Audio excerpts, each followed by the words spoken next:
Okay, here we are again at Rikon. Welcome back, and we've got another little product to talk about, and it is little. Our little 20-600 Benchtop planer. This is a little beauty for you guys who've got small workshops and want to straighten some timber.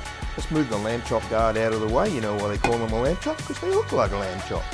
And inside we have this little helical head with the replacement blades. This little machine has 12 blades in that head. The motor actually spins at 20,000 RPMs and the head spins at 12. So basically what you've got is a really, really high torque motor. You'd be surprised how powerful this little unit is. Okay, it's to adjust the head, basically you loosen the knob and wind it up or down to increase or decrease, excuse me, a maximum of 3 mil. But really if you're doing the full width you wouldn't do 3 mil. You would do, and depending on what kind of timber, some are harder than others, so you be careful what you're doing.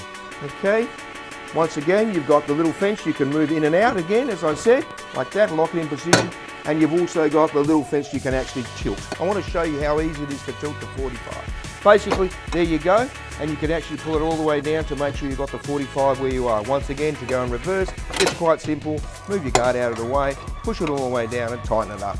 Extremely good, and it goes back to square straight away, so you don't have to readjust it all the time. Perfect for the small shop. For those guys who just want to do little jobs, come and have a look at the Rikon 2600. And please keep in touch with us online, and don't forget to subscribe to our channel.